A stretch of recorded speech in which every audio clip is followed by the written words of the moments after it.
So good afternoon, everybody. My name is Whitney Moore, and I am a senior career counselor in the CSE Career Center at the U of M and the Twin Cities campus. And I'm excited. We've got, looks like a couple of moderators with us now today. So I'll have, for sure, at least Peter introduce himself here quickly, just so you know who we've got. For sure. Yeah, so I'm Peter Linden. I'm a senior here in CSE studying computer engineering. And I'm just helping with the moderation of the chat and Q&A along with Andrea here. So. Awesome. And Andrea, do you want to introduce yourself? Sure. Can you guys hear me okay? Yes. Okay, awesome. Hey guys, I'm Andrea. I'm a junior in computer engineering. I'm the treasurer for IEEE, and I'm also here to help out with moderating today. Fantastic. Awesome. Well, thanks, Andrea and Peter. And their main role today is going to be helping me with monitoring questions that are coming in. So definitely feel free to submit questions that you have for us at any point. We prefer the Q&A feature, so there should be a Q&A button at the bottom of your Zoom screen there. So that's probably the best place to submit your questions, but you also can use the chat feature. And Peter will be sharing a few links throughout the presentation in the chat feature as well. So the first couple links that he's got shared there are our undergraduate and graduate student resume guides. So those guides have really an overview of kind of all of the content that I'm going to be digging into today. So don't feel like you need to be feverishly taking notes because a lot of the content is going to be in those couple of guides that we've got there. All right, so let's dive into things. So a little overview of what we're going to be talking about today. So we'll go over a few kind of general guidelines for resume writing, kind of getting started with resume writing, talk about different sections you might have on your resume, some resume don'ts, and then questions at the end too. So like I said, feel free to submit questions anytime throughout the presentation, but also know that we'll have some question time at the end. And given that we've only got about a half hour today for this presentation, we're set to wrap up around 12:45. I might breeze through things relatively quickly just so we can make sure that we get everything, but I'll try to take a couple pauses to address questions that are coming up along the way as well. All right, so I always like to get started with just getting on the same page about what a resume is. You know, it's a term that we use a lot. I think it's something that most of us are probably familiar with, but we all may be coming from a little bit different standpoint on what we think a resume is or what the purpose of a resume is. So I always like to, like I said, kind of get on the same page about that. So we're coming at it from the same perspective. So generally speaking, a resume is kind of a marketing tool that is, to market yourself and your skills, your experiences, accomplishments that you've gained, that are all going to be appealing to whoever the audience for that resume is. So most of the time that's an employer as you're applying for an internship or a co-op or a full-time job, but sometimes it may be other audiences as well. If you're applying for a fellowship or, some other sort of experience or honor. And I really like to think about the job of the resume not being to get you the job, but the job of the resume is to get you the interview, which we hope then will get you the job. We have an interviewing workshop coming up on Thursday as well, if that's something you feel like you could use a little bit more guidance on. So like I said, Peter shared the links to both our undergraduate and resume and graduate student resume guides in the chat there. And they have a little bit more detail, especially the graduate student one, about some of the differences between a resume and a CV. Today, we're mainly going to be focusing on resumes because they are what's used for non-academic job searches typically. And this week, we're really trying to help you get prepared for the career fair, which is an event primarily with experiences for non-academic experiences or opportunities. So that's really where our focus is today. One thing that I will note as we're going through our content today is that all of the guidance, tips, advice that we share out of the Career Center on resumes comes directly from employers. And so we're really trying to create content that will help you create a resume that's appealing to the broadest range of employers, but also a document that will be successful in navigating applicant tracking systems. So I just like to mention what these are. We do have a whole other guide on them on our website as well, but these are basically software systems that an employer may use to collect applicant information and documents. So obviously, particularly a resume. And so there are a few things like not using a template, using a plain Word document instead, avoiding tables and text boxes, things like that, that we go into more detail in our guide about, that we also would recommend that you follow that, like I said, I'm not going to go into too much detail about today. A few general guidelines. Again, I'm not going to read through all of these, but typically for an undergraduate student, we're going to be looking at trying to stick with a one-page resume, whereas if you're a grad student, perhaps a 2 full-page resume, but 1 page is also appropriate for a number of graduate students that I've worked with as well. We've got some margin and font suggestions on here for you. We really want to make sure that your name is the largest thing on the page, that your section headers or titles stand out on the document. And the order of your content and your sections is also important to consider when it comes to organizing things. I often think about the resume kind of being made up of these 2 pieces, the format and organization, and then the content. And the format and organization really has a big influence over how or even if your content gets read. So I would encourage you to spend some time looking at the resume guide and the tips and advice that we give there for a successful format, so that you can make sure that your content is then really set up for success to be read. So as you're getting started with your document, if you haven't created a resume before, or if you're kind of restarting one, I think the most important step, first of all, is just to get things down on the page, get it organized into sections, really think about who your target audience is. Definitely utilize the Career Center. I'll be talking about a few of these things specifically, but appointments, drop-ins, we have an event coming up on Friday called Resume Marathon. These are all great ways to have your resume reviewed by somebody, and just really remember that your resume should be your document. It can be helpful to look at a friend's document or see what other people have done. But at the end of the day, you want to create a document that's unique to you and is really suited for what your goal is and what your experiences are. So there's a lot of different sections that you might have on your resume. These are a few that I'm going to focus on today. And again, in the guide, you'll see lots of other suggestions of what some of the sections might be. I see a couple questions have maybe come in. Peter, are they good ones to address right now? Yeah, so the main one from Alex here, the only one, is asking whether he should leave his degree at the top or the bottom of the resume.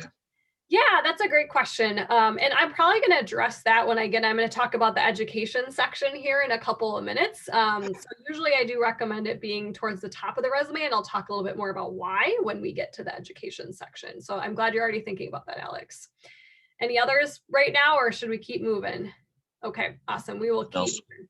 Great. So the first thing you're going to have on your document at the top of it is just basically a heading with your name and your contact information. So at a minimum, I recommend including a phone number and an email address. It is still common to include a home address where you're living, a permanent address. And then sometimes you may include things like a GitHub, or if you've got a portfolio website, maybe a LinkedIn, but those are a little bit less common or just kind of dependent on what your goals are.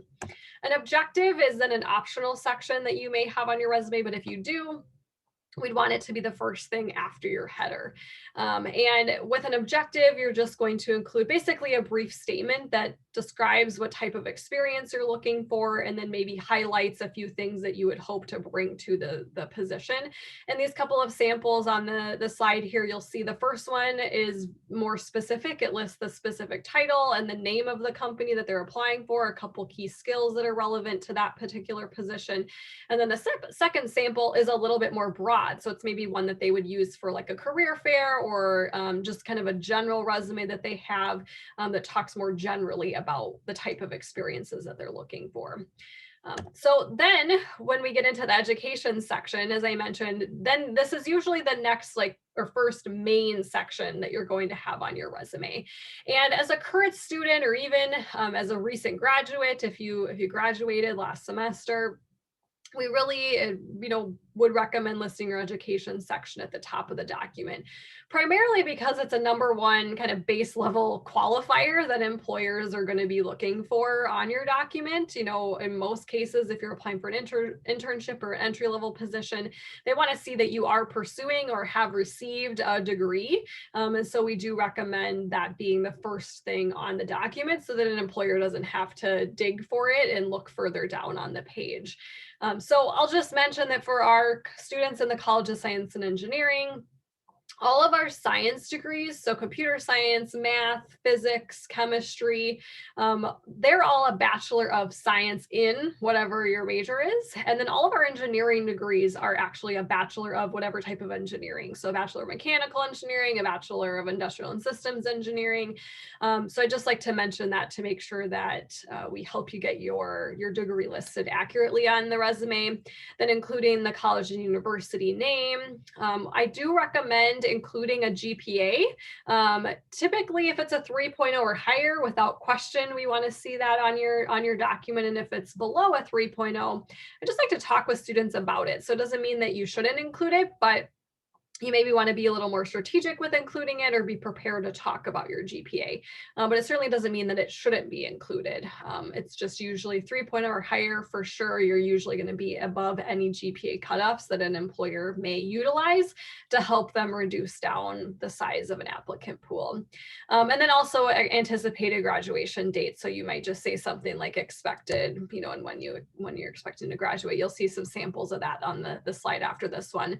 A couple other things you might include: a thesis title, related coursework if you studied abroad, perhaps honors or awards that are specifically related to your education. We'll talk a little bit more about how they may be in a separate section later on. We do say that, by the time you're getting into your sophomore year, or, especially wrapping up your sophomore year, it's a good idea to be trying to evolve your document and not include high school information. So whether that's where you went to high school or experiences that you had in high school. So certainly if you're a first year student, it's going to make sense. You're probably still going to have some high school information on there. But as you get into your sophomore year, we'd want to be starting to move forward with more college experiences. So these are just a couple of samples of what that education section may look like, and kind of all the different pieces that you may want to have on there.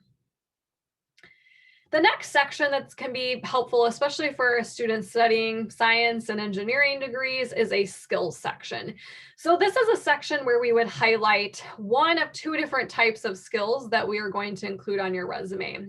So the first one that we'd have in the skills section here being tangible skills. So these are things like foreign languages, computer programs, technical skills, laboratory skills or techniques or equipment. So all of those sorts of tangible skills. You may have some little subheadings to categorize things. You can list a level of mastery or experience with a skill, but it's also not necessary in most cases to do that. So this is a sample of what that section, may look like, or it may even be even simpler than this, as you can see some samples on the resume guide where you just list all of the skills separated with commas, if you feel that it's not necessary to separate them into little subsections like this sample does. So then that second type of skill, transferable skills, I'll talk more about what those are in a minute, but they're particularly important to make sure that you're communicating or demonstrating when talking about experiences then. So this is where we start to get into a little bit more of the meaty part of your resume, right? So an experience really can mean a lot of different things. So it may mean a job that you were paid for, it may mean a volunteer experience, it may mean a role that you had in a student group, group. It doesn't matter if an experience is paid or unpaid, they're all valuable for you to include on a resume and can help communicate a lot of different skills that employers want to see. So for sure, the technical skills that those tangible skills we just talked about, how you used them in various experiences. But employers also, want to see those other skills as well. So we've got a few tips for including these on here that we'll kind of talk more about. But when describing experiences, avoiding using personal pronouns, trying to match the skills and qualifications of the position, to what you write about on your experiences, choosing ones that you feel really confident in speaking about, and that you feel like you kind of have something to say. And then that there can be a lot of different headers or section titles for your experiences as well. So it doesn't have to be just work experience, it can be work experience, leadership experience, research, related experience. There's lots of different ways to categorize that. So for each experience that you have on your document, there's a few pieces of information that we typically want to see. So one, what was your title or your role within that experience? So maybe intern, it may be president, it may be undergraduate research assistant, any number of things, where that experience took place. So was it a company, an organization, a lab or department on campus, city and state, the dates that you were involved with that experience, and then some bullet points that talk about that experience. So when writing these experience descriptions, I like to call them skill statements, which you'll see named on the next slide here. But, kind of thinking about ways that you contributed to this experience that you took part in, what were specific skills that you utilized and gained that helped you be successful in this experience? If there were key projects or accomplishments, how did you utilize, these different skills? And again, I think it's important to note that as I work with all of our students in CSE, and I hear so commonly that, oh, this experience wasn't related to my field.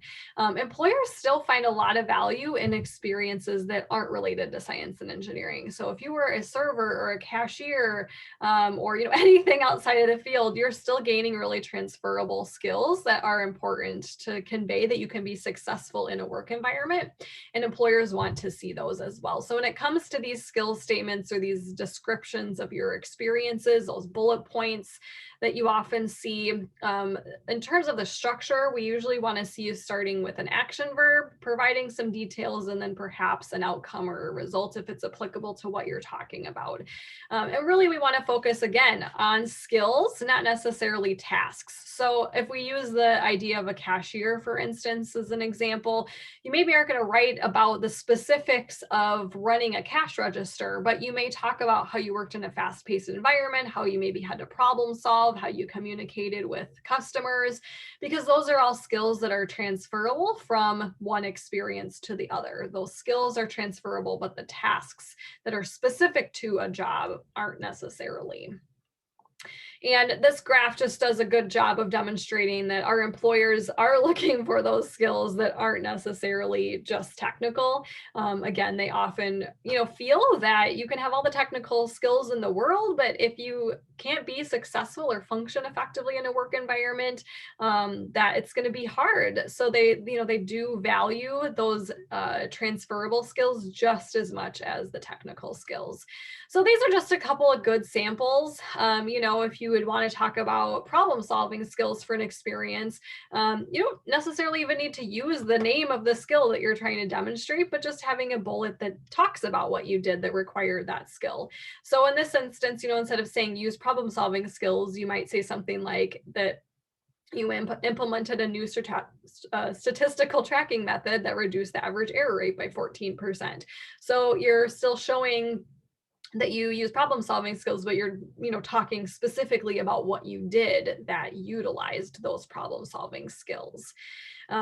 So that's just a really good example there. I also like with this sample that they quantify things, that they're including some numbers in there. So here's a sample then of when we put all those pieces together. We've got the title or the role, where this experience took place, when it took place, and then some bullet points that that are talking about that experience. So you'll see the red starting with action verbs, so conducted, streamlined, presented.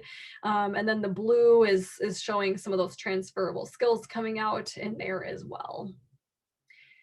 Projects are another type of experience that may, also be included on your resume. Usually these are going to be projects that you did as part of a course, but they could be projects as part of a student group. Usually if you were doing projects as part of research or an internship, we'd want to see you write about those projects with that internship or with that research experience, so not in a project section. But again, if you had projects that you've done in courses, most commonly what we would want to see in a projects section.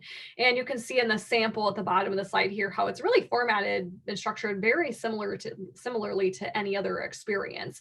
Instead of a job title or a role, you're maybe just going to put the title or topic of the project, but then we put the course that you did it in, or an independent project may be relevant to include on a resume as well, when you did it, and then again, just some bullet points that tell us about that experience. We've got about 10 minutes left. I know I've been breezing through things, so before I get into the last couple slides, just wanted to take a pause and see if we've got any other questions that have come up that we should be hitting on in the moment. So far, no other questions, but if you have any, feel free to pop them in the Q&A or chat function, or raise your hand, or however you want. Awesome. All right. So one of the other common things then that we, see students putting on their resume, and certainly would encourage you to, are things like activities and honors. So activities are, again, another type of experience that you may be gaining. Again, they can demonstrate a lot of those transferable skills that employers want.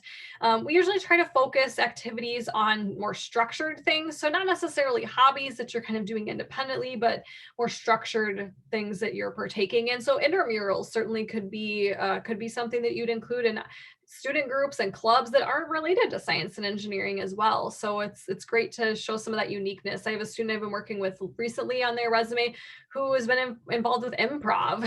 And that's just a really cool, unique thing to have on his resume, and is helping him develop some unique skills of, communication, being able to think on his feet, group interactions. So it's a really fun one to be working with him and incorporating into his document. So for these, including very similar to these other experiences, what's your role? So even if it's just member, that's totally fine. The organization name, when you've been involved in that group, and then you may include some bullet points again to describe that experience. Honors are another thing that you may have on your resume. So this could be fellowships or scholarships, things of that nature. And sometimes, like I said, they may just be included up in your education section, but occasionally we will see them in their own section. So again, here's just a couple of samples of what these activities and honors sections may look like. All right, then just one question in the Q&A. Oh yeah, go ahead. Oh, two actually. So the first one is, what classifies as a project? How big does a project have to be worth including in a resume? Yeah, so when it comes to course projects, I usually think about, was it something where you were utilizing core concepts or things you were learning in class and applying them to like a simulated real world experience? So I think, just any time that you were, doing a project that really required you to implement skills that you were gaining in that class, then it's relevant and valuable to put on your resume. So, it's kind of up to your own discretion, but there's a lot of different types of things that would qualify as a project, I think. I think if it shows any marketable skills or demonstrates that you learned something that's in relation to what kind of job you're looking for, I would always include it, as long as it's not making the resume too long. Yep. So for sure, things like senior design, capstone, thesis, projects for sure, but I mean, there's a lot of other projects, whether it's CSE 1012, the project-based learning, even the robot project for ME students, and then a lot of other ones that I know students do as well. Did you say there's one other question? Yeah. Sorry, I was just gonna tack on to the end of that, and I think it also depends on like what job you're applying for. Like I've definitely on my resume have tailored which project I put on there, depending on the job. If they're looking for something like more with robotics or something more software based, then you can kind of pick and choose. For sure, that's definitely one way that you may tailor your document. Yeah. And then there was one more question. Sam says, I've been advised that template-based and other heavily formatted resumes are a poor fit for applying online because they can confuse applicant tracking systems. Does this advice stay true in a digital job fair environment, or is that a situation where a more visually appealing resume is better? Yeah, that's a great question. So I talked about this a little bit at the beginning, and we have a lot more information on, we actually have a whole document on applicant tracking systems, and there's a little bit of information in our resume guide about this too. I do not recommend working with a template. So a plain Word document is what I recommend. And that means not using a table or a text box, nothing else added to that document. Not even putting content in a header or a footer, because that can mess with things. And in the long run, not using a template also helps your resume be more malleable over time and easier to update, and just make work best for your experience. So there's a variety of reasons that aren't even related to applicant tracking systems that I don't recommend using templates. And I think even in a virtual setting, I think just having a solidly formatted resume, there's lots of ways to have your resume stand out. And especially with our employers hiring out of CSE, it's not really necessary for your document to stand out with like these fancy, visually appealing things with bright colors. They just want a document that's easy to read and that they can find the content that they're looking for quickly. And the structure that we're usually recommending using allows them to do that. So yeah, so we've only got a couple minutes left. I'm going to breeze through my last few slides, and then just to try and wrap up the main content on time, and then I can definitely stick around to address other questions afterwards. So just a couple other things. I did just want to briefly mention that references, I know this question often comes up with resumes. References are actually included on a separate page. So in the resume guide, you'll see the last page we talk about references. You may usually have 3 to 4 people, obviously asking them to be a reference, trying to keep them up to date on what you're applying for, provide them a copy of your resume. There's lots of different types of people that may serve as a reference for you, but usually going with professional references, not personal. And for each reference, including, their name, what they do, where they work, contact information, perhaps a brief description or statement about your relationship with that person. A few resume don'ts. So no lies or exaggerations. This one seems pretty straightforward, but I always have to bring it up. I have this really great example of a student that I worked with a few years ago who really wanted to move to the Boston area. And so he put his friend's address in Boston on his resume. And we talked a little bit about how, it might feel like a little bit of a gray area, but at the end of the day, it's not truthful. And it could be concerning if there was like an employer based in Boston who called that student up and was like, hey, can you come in for an interview in the 2 days? And they'd be like, nope, I gotta fly there. So, really, this doesn't come up a lot, but, I think just thinking about even just little pieces of information like that. You don't need to like label your resume, just having your name at the top is good enough. Personal information, so date, marital or birth date, marital status, things like that definitely do not need to be included on a resume in the US, as well as photographs. So that can be very concerning to an employer if there is a photograph. Phrases like references available upon request don't need to be included. Salary information can be left off. Reasons for leaving previous experiences or supervisor contact information. Again, as you're writing those skill statements, they're usually in statement format, so we're not using personal pronouns. And a few other ones that are listed on here we've already talked about. Templates a fair amount. as well. And really the four kind of most common things like errors that I see often are just really little things. So these are just things to, I think, kind of keep in mind or make sure that you're paying attention to. So just little errors or misspelling or grammar corrections, not customizing your resume to the position and trying to create that tailored one. I think Andrew, you did a good job of giving an example of how you may do that with the projects you're choosing to include. But it also can just come down to what skills you're emphasizing in your skills statements. So again, kind of going along with that, another error or mistake being not articulating skills that are relevant that you may have, or your document being too long, or just not having an effective format or structure to the resume.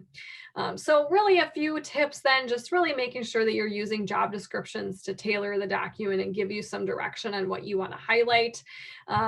Don't feel like you have to include everything either. A resume is tailored. So that means you may leave some things off or give a little less detail about some things, and that's okay. Obviously, always proofreading it. It's helpful to have it reviewed by someone, specifically the Career Center. And then again, just kind of paying attention to formatting. So the last couple of things I just like to let you know about the Career Center in general. We do offer 30-minute appointments on Zoom right now. So those can be accessed or signed up for through a link on our homepage, as well as drop-ins as well that are Monday through Friday from 2 to 4. So we've got those going on all this week as you're getting ready for the career fair. And that our link for our website is just listed right there, csc.umn.edu/career. You can also email questions to our email account. If you haven't signed up for Gold Pass or Gold Pass powered by Handshake, I'd certainly recommend doing that, as that's our #1 job search database for students. And then we have a lot of guides on the link listed here from our website that are on a plethora of other information and topics that we help students with out of the Career Center. I also just want to mention that as you're getting ready for the career fair, if you feel like you could use assistance with some professional attire, I'd maybe take a picture of this slide. We've got a couple different resources for helping you get professional attire at a more affordable or even free of charge options. So Ready for Success is a local nonprofit that we work with. And then JCPenney has a suit up event with a discount, a 30% discount that's going on right now as well. So hopefully you all know about the career fair coming up next week on Tuesday. Lots of information on our website about this. The number one and two things I want to make sure you know is that the career fair is run through an app called Career Fair Plus. So if you haven't downloaded that, strongly recommend you do that. And then you do sign up for specific times to meet with employers, and those that sign up opened yesterday. So you can go in and get signed up for those time slots anytime. And as you're preparing, if you have other questions, again, we've got our drop-in hours listed here. We do have a virtual resume marathon event coming up on Friday. So this is definitely one relevant to our topic today. I'd recommend getting signed up for that through Gold Pass. So the sign-up deadline actually is tomorrow night at 11:59 p.m. So Wednesday, February 3rd. So I definitely recommend getting signed up for that in Gold Pass and on our career events page that I think, or career fair prep events page that I think Peter shared in the chat now. You can see more details about doing that. And then a couple other workshops. So tomorrow we've got job and internship search strategies, and then interviewing on Thursday. So I got just a little overtime. Thanks for sticking around if you did. And I'd love to see what other questions we've had come in, or feel free to continue submitting them if you've got any other questions.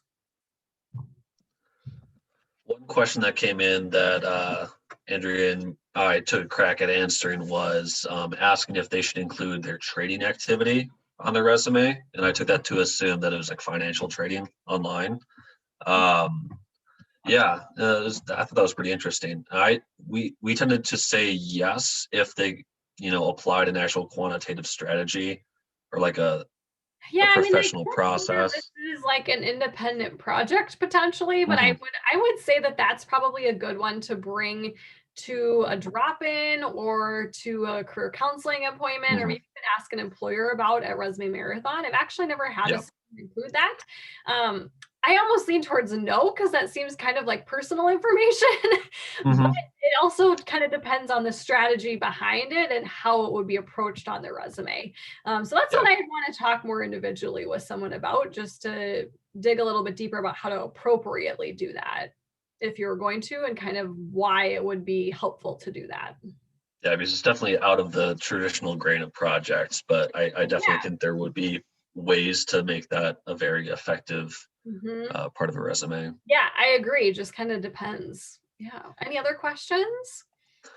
Nothing else right now. So I Okay. anyone's got actually any had a last minute? question. Oh, Is that cool if I chime in? I don't know if Yeah, we'll for leave sure. it to anybody else that in chat has a question. I'll prioritize that. But I just had the question of when you're talking to an employer, a lot of the times they'll be like, you'll hand them your resume and they'll take a glance at it and then just be like, walk me through it. Like walk me through your resume or at an interview. What would you say are the most important things to hit when you're doing that, like kind of like elevator Yeah. speech So type one, deal? I would hope that if you're going to a career fair or a networking event, you've kind of already thought about an elevator pitch, and what you'd want. So an elevator pitch is just kind of a quick introduction that you'd give to yourself at a career fair or another form of networking event. And, hopefully you have one that is kind of general that you would maybe give to anybody, but then have maybe also thought about a tailored way to approach it for different employers and, different things that may interest them. So I think it's kind of the same thing with your resume, is that don't feel like you have to go over everything, but just the highlights. So what are the things that you really want them to know about you, that you've maybe been most excited about that you've worked on, or that are most relevant to what that employer does, and the things that you know that they're looking for in an internship or a job, candidate.